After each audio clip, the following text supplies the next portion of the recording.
So hey guys, we're back and we have another one for you. Today we have a super amazing guest. And if there's any background noise or if it just doesn't come out quite right, please let me know. I am recording this podcast from my hotel room here in Denver, Colorado. Before we get into the podcast, I want to thank our friends over at the Tombstone Epitaph, one of Arizona's longest running newspapers.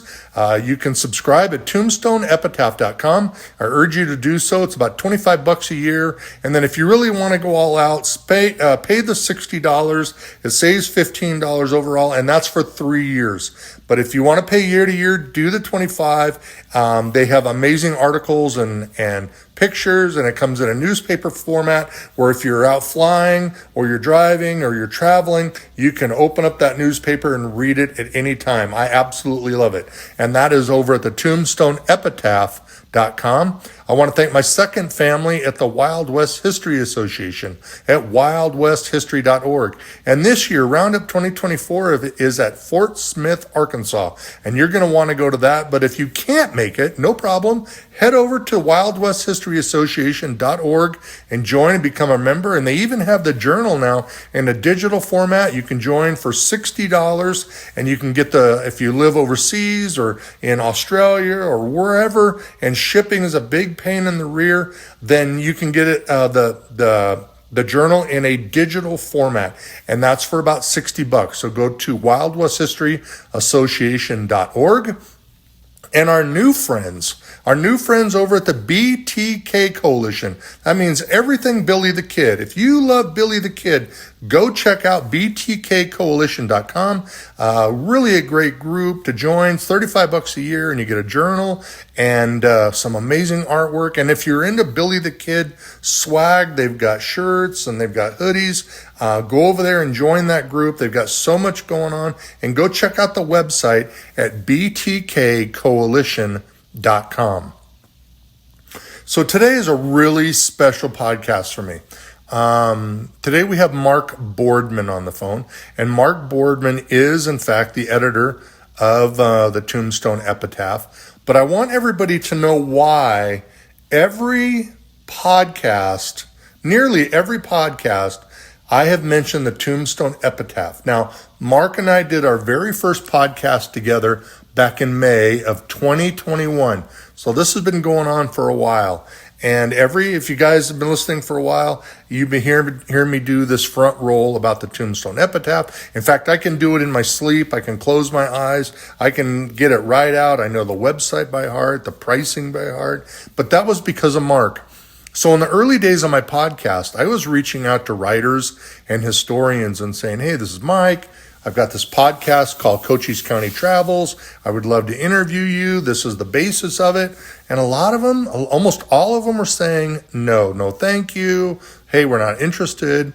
And I think it's because they had been maybe burned in other podcasts or other interviews. And so I reached out to Mark Boardman and I said, hey, I'd like to interview. And Mark was like, sure. Okay. I didn't even know what to say. And Mark was really my first big name. I had interviewed Dave over at Shakespeare Ghost Town. I had interviewed an historian Joyce Aros down in Tombstone. But Mark was like a really big name in Western history, and he said yes. And so we did the podcast, and it was amazing. He told stories about his life and hitting rock bottom, and people that knew Mark for 20 plus years never knew the stuff that he had discussed on the interview.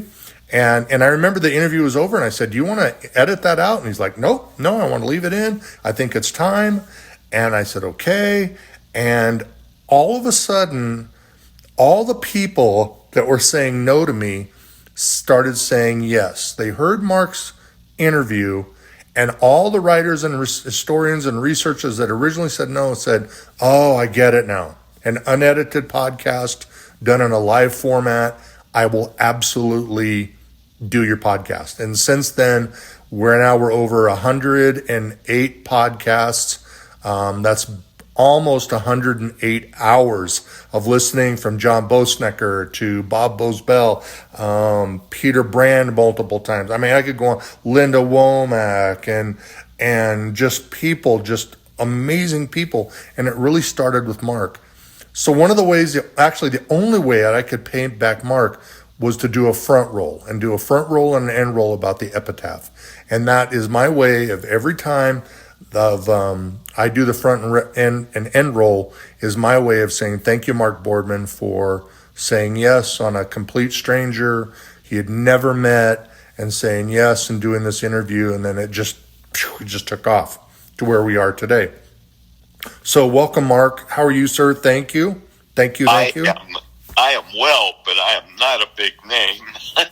Not at all.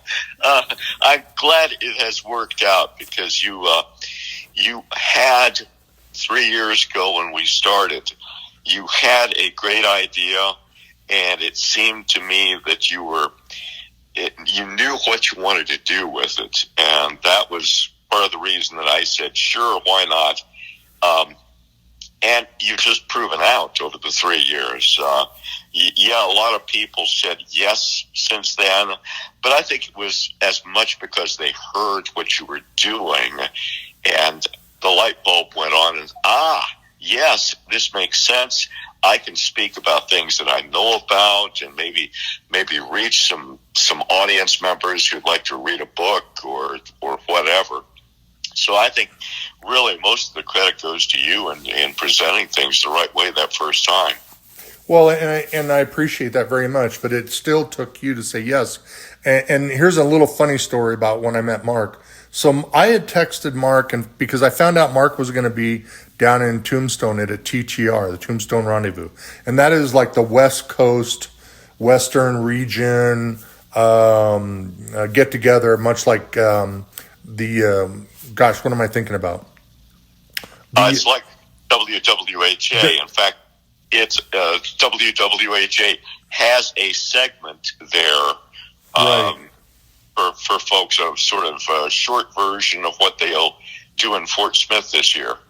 Right, and so I had found out Mark was going to be there, and I knew what Mark looked like, so he had no idea who I looked like, and I sat down at the back of Shiflin Hall in Tombstone, and Mark was sitting at the back, and I remember him sitting there, and there was this group chat, and this person was really being rude on this group chat, and Mark was just being super kind, and we were texting back and forth, and Mark was texting back and forth, and I sent Mark a text, and I said, hey, can you believe that guy? And Mark's like, right? Guys, this like, I don't know. I says, I'm not going to really push it, not my style. And I says, good. And then I said something like, so where are you at? And you were like, oh, I'm in the back. I'm like, oh, me too. And then he looks over, and I'm sitting right there. He looks right at me. He's like, really? And I went, and I said, yeah. But we were sitting next to each other, and he said, really? And I said, yeah. And, and then we kind of got a little laugh out of it. And then we went out, during intermission, we went out and actually shook hands and formally introduced each other. But I can't thank you enough. Originally, like I said, if you want to go back into the archives, my May 1st, 2021 was the very first podcast that I did with Mark. I really, really urge you to listen to that one. It's groundbreaking. It is honest. Mark shared a lot of his past history. Meeting his wife. I mean, it was it was less about Western history and more about Mark. And today I wanted to come back. I tried to get Mark scheduled for the 100th podcast, but INSP came along, and Sam Dolan came along with a bunch of stuff that Sam wanted to do. And so we did all these podcasts about the mountain men and Into the Wild Frontier, and then Mark got pushed, and here we are today. So today we're going to talk about the Tombstone Epitaph. There's a lot of books about the epitaph. I was surprised. I kind of went around the internet, and you'll probably correct me if I'm wrong, and I hope you do. Looks like Doug Martin wrote a book in 1958 called the Tombstone's Epitaph. And then there was a historical monthly journal by a gentleman by the name of Wallace Clayton. And I think Wallace Clayton, if I'm wrong, was also a former editor. Yes, he was. And Absolutely. then there was another book in '79, which I think it was from Doug Martin, called Tombstone Tales. Right. And that was in 1979. There's just been a lot of stuff about the Epitaph. Now, are there more books than that? My personal favorites, not to try and slag those authors, my personal favorites are the books that are about John Clum, Nantan, The Life and Times of John Clum, Volume 1 and Volume 2 by Gary Ledoux, because as you get to know Clum, what brought him to Tombstone, his upbringing, his thinking, all that sort of thing, you really get a sense of where the Epitaph came from and where it went, not just in those 2 years that he was there, but where it went after that as well. It doesn't really cover the Epitaph that much after 1882, but it has enough that I think the real flavor of the operation and its importance to Tombstone, and to a certain extent its importance to history, are drawn out really well. So I tend to go to that one a lot of times for information. Well, I've got some notes, and one of the things it says is that John Clum was no stranger to southern Arizona when he decided to relocate from Tucson to Tombstone in 1880. It says that, and I'm probably, and if I'm wrong, please say, Mike, you're full of crap. It says that he was down in southern Arizona publishing another paper called the Tucson Citizen, which they consider another landmark Arizona newspaper. Right. Mm-hmm. And of course, before that, he was the Indian agent for the reservation, the San Carlos Reservation. So he really knew Southeast Arizona better than most people did. He'd been there longer than most people had. He got to know the terrain, the people, the towns that were springing up, and he certainly knew the Indians very well. So he, in some respects, was the perfect man to set up newspapers in Southeast Arizona, and I would argue too, he was the perfect guy to get to be the mayor of Tombstone. But when he got there, where we know the Epitaph is now in town, originally, and there could be another original location, and please correct me if I'm wrong. Originally, it was in the Gird Block over by the Miners Exchange, which is now a public parking lot. Did he just come down cold turkey with a wad of cash and a printer, or did he have to ship everything come in to train, and then eventually work its way by buckboard to town? Like, what was the process? It was a one-man band. He brought it down himself, the printing press, and set it up in a tent where the Gird Block was.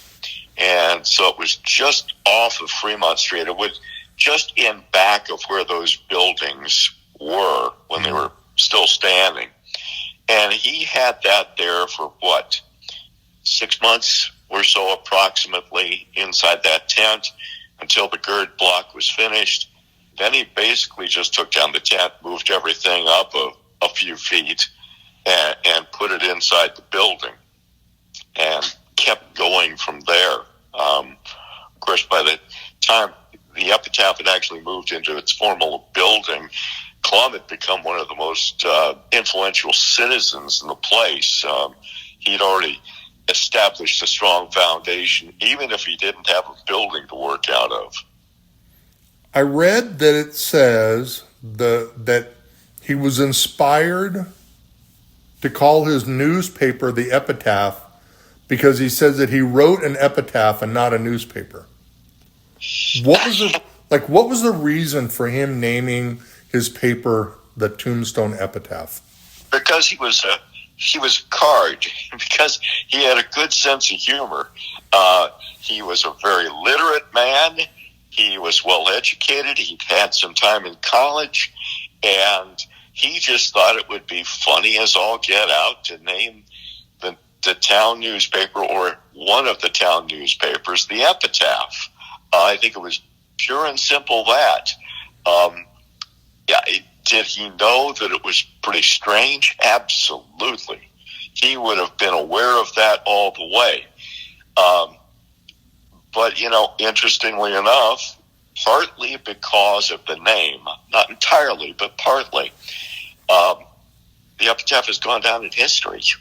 Now, certainly because it was in Tombstone, the OK Corral, Cowboys versus Earps, etc., that fit in there as well. But how many people outside of, let's say, the basic field, the folks who are really spending lots of time researching and writing about Tombstone, how many of them know about the Tombstone Nugget?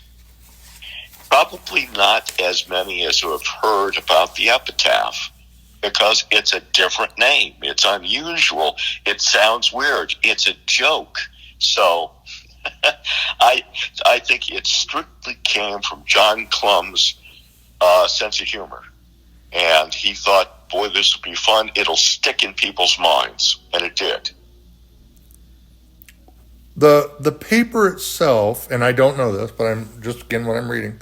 The paper itself, though, seemed to really take off because originally considered he was writing like a mining journal. Yes. But it really took off during the gunfight on Fremont Street, the incident in Fremont Street, correct? It had started building before then. There were a lot of issues with plots in Tombstone about who had the ability to sell off the sections of land in town, and whether people actually had a right to the ones they purchased. And Clum, in fact, when he ran for office, ran on the plank that he would get everything cleaned up. So he was not only doing a mining journal, but he started getting into that aspect too, which is often forgotten. It's covered up by the troubles between the Cowboys and the Earps. But it was of the greatest interest to most people because they had to know who owned what piece of land in Tombstone. So he wrote a bunch about that. But as he got into the politics about that, it was impossible not to see what was going on in the other circles related to both parties, Republicans and Democrats. And the fact that the Democrats were in some ways dominated by the rural folks, the ranchers, the cowboys, and that the Republicans, the townspeople, the merchants, the Earps, Holiday, etc. So I think it was a natural outgrowth from that. He couldn't avoid it. It was too apparent. It was too tied into all the other subjects that were of importance to the people of Tombstone and Cochise County in southeast Arizona. So he moved into those things really fast. Yes, it was started to be a mining journal, but it really wasn't that for very long. Knowing what you know, before we move forward, but knowing what you know as an editor of a monthly paper. It's done on computer. You've got editors. You've got Eric Wright helping you out. Really good guy. Yep. You have an owner that owns the paper, helps however he owns it and how he runs it. Yep. But he pretty much leaves you alone. Pretty much. And then you've got some other support staff. The fact that he was a one-man band, what were some of the struggles of running a newspaper? Now, we haven't even gotten to the new building yet. What were some of the struggles that he had? I can't even imagine the struggles that he would have had, because just the physical aspect of laying the type out and then printing the paper and getting all the copies made, that is a time-consuming effort. And that doesn't take into account going out, getting the stories, writing them up, selling advertising, pushing for subscriptions. This was more than a full-time job as far as I'm concerned. And then you take into account that he was involved in so many other aspects of town. He's involved in everything at one time or another. So I can't imagine. I can't imagine what happened, and it had to have happened at some point when the printing press had a problem. Did he fix it himself? I don't know for sure, but I imagine he tried. He may have required help from a blacksmith or somebody who worked with metal, but that would have happened. There's no question with the mechanics of that time, they would have had a breakdown in equipment at some point. Just getting out and finding time to get stories is also, what do you do? And since some of those stories were happening late at night or overnight, how would he get those? Did he stay up late? Did he stay overnight at some of the bars or the gambling houses? Exactly how did all that work? He is not very specific on all of that in any of the things that he wrote, but the challenges that posed to a newspaper man back then, just incredible. I can't even imagine. If you offered me that chance and said, you can own this newspaper, but you've got to do everything, I would probably take all of maybe a second and say thanks, but no thanks. Because today we type it out on a computer. Yeah. For a while it was typed out at some point it was switched to a typewriter. But today we're doing everything on a computer. Back then, correct me if I'm wrong, the typeset and everything was set backwards. Yes, correct? It was. So he's having to understand the English language and writing, but everything had to be done backwards. Yes. Yeah, absolutely. And I can't imagine how frustrating that would be. Of course, we come from a modern sensibility where it's easy to do, where, frankly, if I wanted to, I could just use some application that would allow me to speak out what I want in the article, and it'll take it down, and then I go back over to make sure that it got the words all correct. But, yeah, to lay out all that type and to do it backwards, again, that's a thank you, but no thank you. It had to have taken hours to lay all that out. If you take a look at one of those early Tombstone Epitaphs, the number of pages, the number of columns, the number of stories, the number of advertisements, I suspect that at various points he had some help to do that. But at least initially, he would have been doing everything himself. And, it helps when you've got the money coming in because it all goes back to you. But in terms of trying to get yourself organized to do everything and to get it accomplished so you can get the paper out, I can't even imagine it. So let's talk then about the incident on Fremont Street, a gunfight for people. What did that do to the newspaper? Because you said he was involved in town politics and the plots and the selling of plots, and I'm going to refer back to my friend, our mutual friend, Mike Mihaljevic. He's one of the most informative people about plots, and there in Tombstone. I think he's got them all memorized, I think, by heart. But he's moving in, the Earps are moving into this area. There's beginning to be conflict. I know he was, but was he, for somebody who doesn't know, was he a big supporter of the Earps? Yes. They were good friends. Now, some of that makes absolutely perfect sense because he would have been around the Earps every day.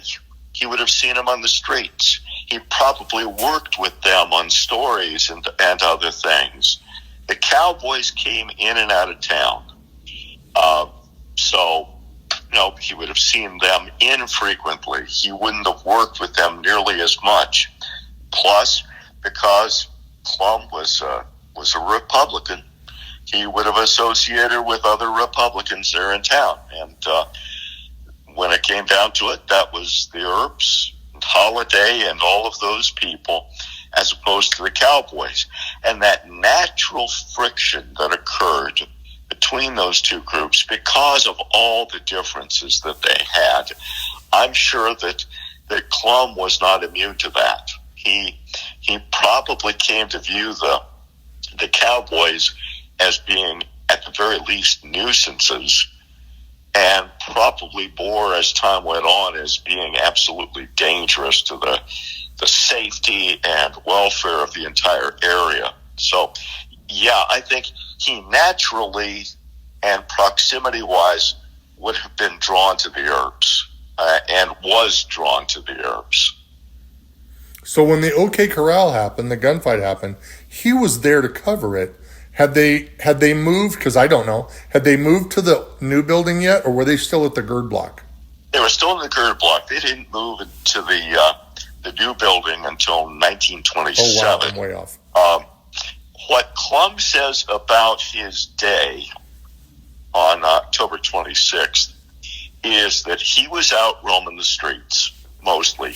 He ran into Ike Clanton at one point, and Ike appeared to have been hit in the head and was not real friendly. He ran into the Earps. Basically, what he was trying to do was cover what had occurred the evening before with poker game, with the confrontation between Doc and Ike, and between Ike and the rest of the Earps. I mean, it's apparent that Clum had not stayed up and was not there for those things. So he's trying to get information on that. And then by early to mid-afternoon, he felt he'd gotten enough information to go and write it up. So around 3 o'clock, he is in his office at the Epitaph, writing up a story about what had happened last night through that morning. That would include, Ike getting arrested, carrying a gun, all those things. And he claims, and I've found nothing to contradict it, he claims that when the gunshots started coming off, that he was busy writing and was half oblivious to what was going on, even though it was really almost directly across the street. Mm-hmm. But he said, I was so buried deep in trying to get all this together and get it written up so I could get it out that I just didn't pick up on it until towards the end, which is part of the reason that we don't have a John Clum eyewitness account of the OK Corral. And I think that would have been an interesting one because, yes, he had the point of view. He was an Earp partisan, if you will, but he also had a newspaperman's perspective on things. And I think that would have given him a particular insight into what went on and how it occurred. And we just don't have that. And instead, he had to go over and ask people what had occurred, just like the Nugget did, just like everybody else did. Mm-hmm. God, it's so crazy to think that it's, I'm so busy in my work, the multiple gunshots going off is just part of everyday life. I know. And it's like, well, there they are, they're shooting something over there. And I got deadlines to meet and I got things to do. I mean, what you said was true because I didn't think about it until you just said it. Like the Gird Block is literally almost straight across the street from the OK Corral. And a lot of it happened in the Fremont Street area. That's right. And he would have been an eyewitness. And knowing John Clum and the type of person he is, it would have been extremely detailed. Some of the things that we discuss over and over and over again would not be discussed because it would have been true eyewitness scene. Well, yeah, I would agree. And it would have been an eyewitness who was coming at it from a journalist stand to try and take in details. Wow. And he didn't get it. I joked that here he is, a man who is noted as one of the most important journalists in the history of the Southwest, and he missed the biggest story of his life, which was occurring 50 feet, 60 feet away from him. Crazy. Now, the Earps, obviously, they went through their I don't want to say, because I'm going to say it wrong. I'm not a details person. I'm a places person. So I'm going to say it wrong. Because I always get the hearing and trial mixed up. So when they got to the gird block and then the end of the miners' exchange, was he covering that in detail? No. And he wasn't covering that either. No. The Nugget did a pretty good job of covering that in detail, taking down testimony, etc. In fact, much of what we know about the testimony that occurred during the Spicer hearing comes from the Nugget. The Epitaph really didn't have a lot except some summary things. Why was that? I'm not absolutely sure. Was it because he didn't have time or didn't have personnel for it? Possibly, we don't know. Was he concerned that there was a real possibility that his friends were going to get convicted or get, at least in the hearing, would be set over for murder of the Cowboys? Maybe, but I don't know. He just never explained why he didn't cover it that well in the newspaper. We're pretty sure he did not sit there in the courtroom all day, every day.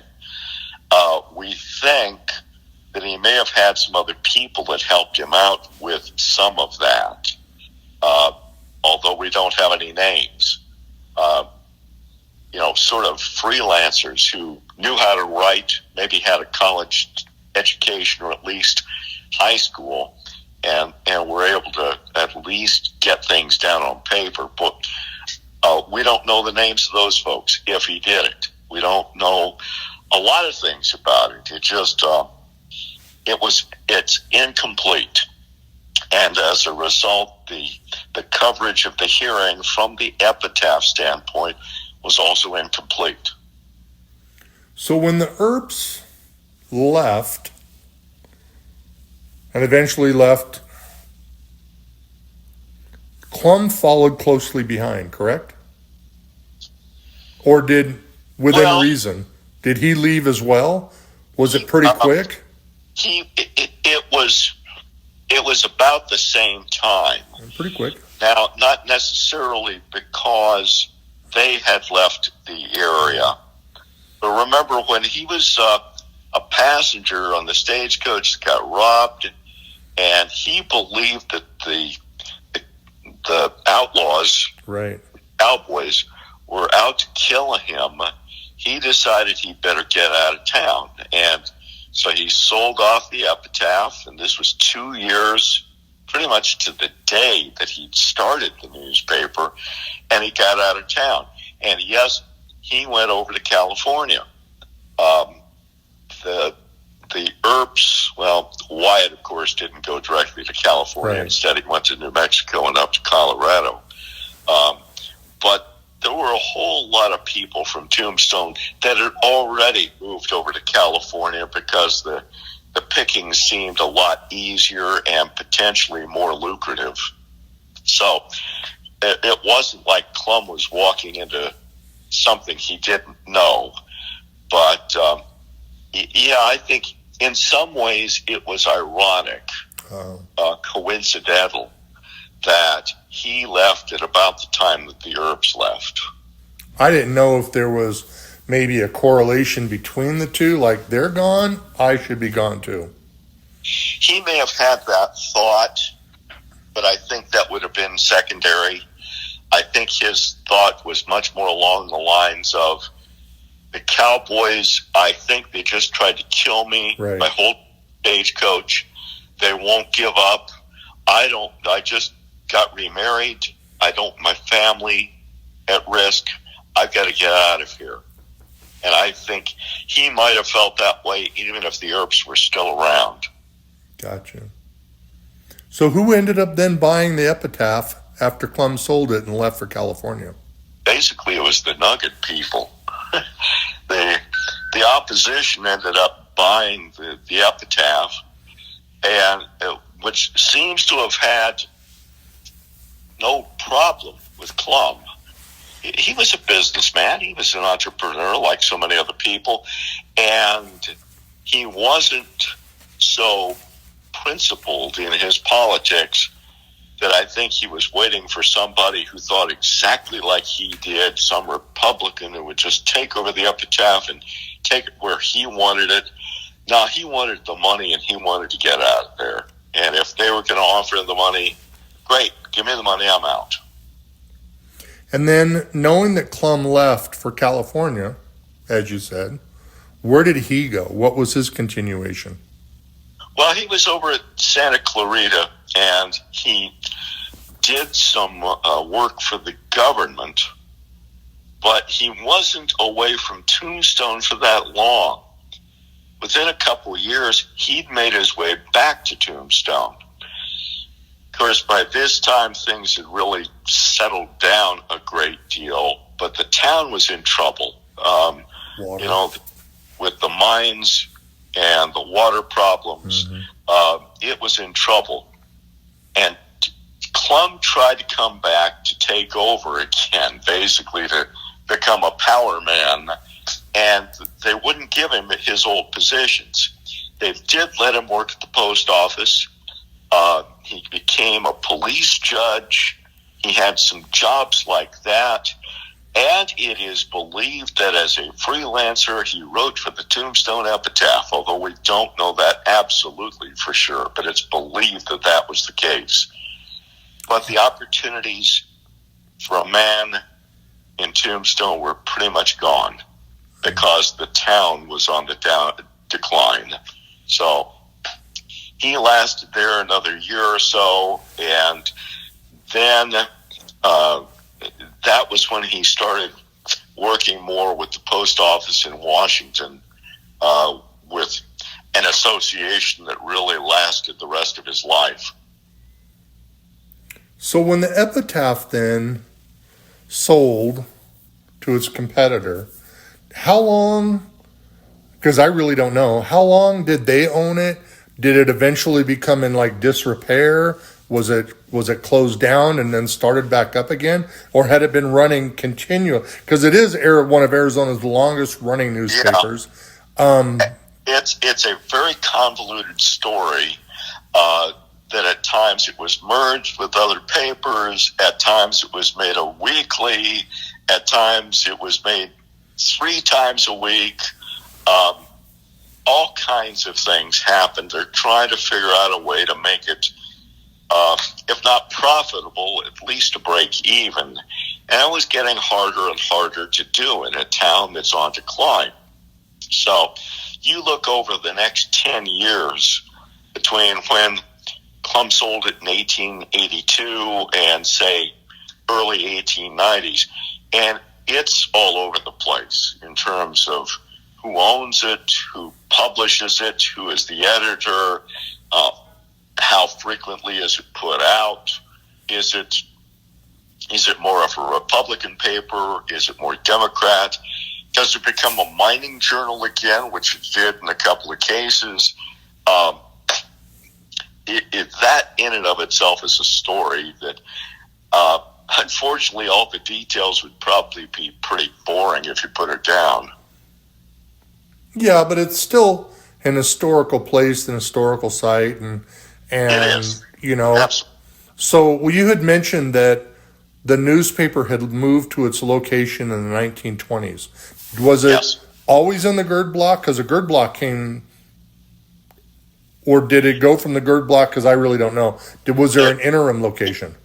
It went from the GERD block to its current location. Okay. And it had been there for almost 100 years. The Kelly family moved it to its current location.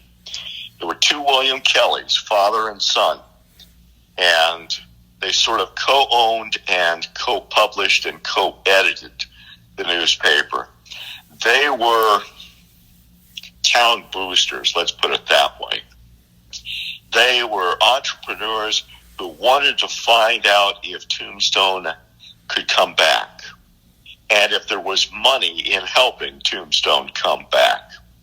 So one of their first ideas in 27, 28 was, what happens if we have a 50th anniversary celebration for the founding of Tombstone in 1929?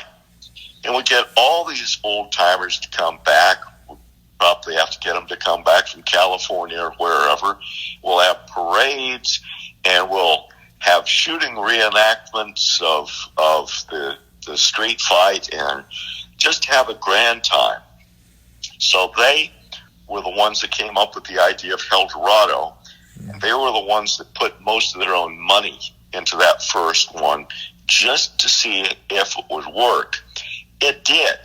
It did, but they had a hard time figuring out how they would do it year after year after year.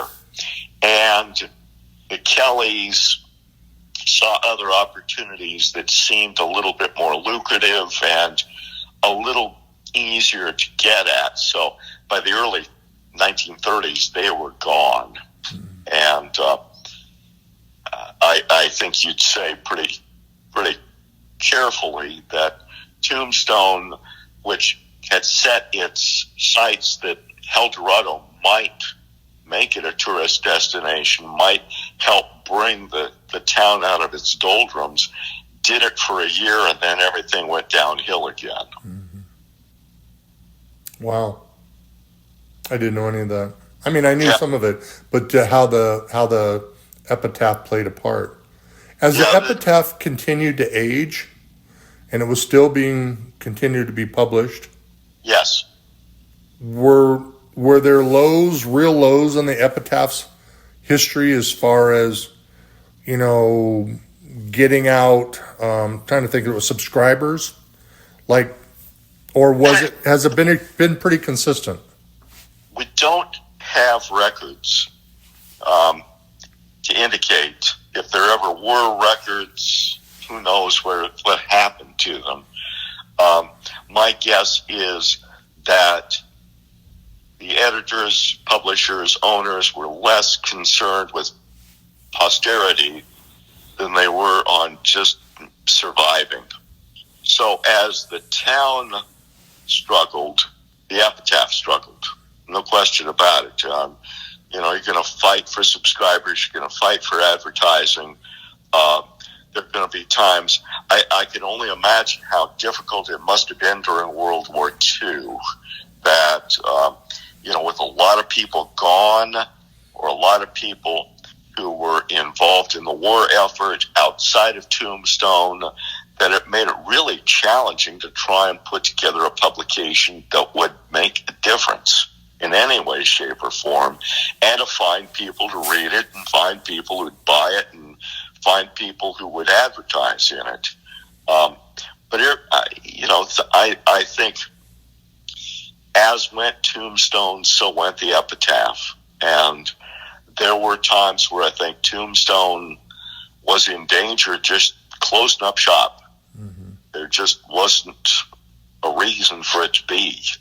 And at those times, the epitaph was in the same boat. If Tombstone goes, we go. Did it always stay the paper that we know? Because to the paper now today, we know it's history. Was it reporting on day's events, or did it report on national news like World War II and Korea and Vietnam and going to the moon? It did cover national events. It was more of a newspaper of record in that its main emphasis was on what was going on locally, and that would include putting in court cases and filings and, some of the legal and business things. Frequently, the government would pay the newspaper a minimal amount to put those things in there.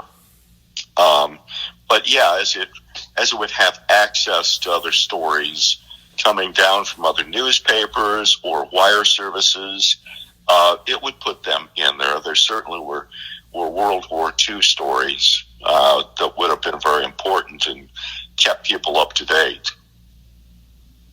So then moving forward into the future where we are today, when was it decided that we're going to switch it from local news and some national news, that we're going to make it a history paper about Tombstone and now the American West? I think it was about 25 years ago when it was decided that keeping it both didn't work, that at this point the Love family, which had purchased the Epitaph in 64, and they'd also purchased a lot of the buildings, and they decided that the only way to make a run of things was to go for tourism, that there was no other way that this town could survive unless they made it a tourist attraction, basically, and that the OK Corral was going to have to be the focal point of that. As they went along, they also believed that tourists coming in didn't need a local newspaper, quote unquote, but one that dealt with history, just, sort of as the town was dealing with history, that might be attractive. So they split it off. They basically gave the University of Arizona journalism department the daily or weekly newspaper of record. They could cover local stories and do it like a quote-unquote real newspaper. And the other, the national edition, which is the one that I'm editor of, that one would focus on historical stories. And originally it was going to be primarily Southeast Arizona stories, but there aren't that many stories that one can do to fill up a newspaper for 12 times a year. Mm-hmm. So they decided to branch it out and make it Old West. And that seems to have worked out quite well. At some point, and I couldn't tell you when, the University of Arizona's efforts with the newspaper of record ran aground. I don't know that they published one of those in 10 years. We get questions about that, and we refer them to the University of Arizona because we don't know, but we know that nothing is happening with that.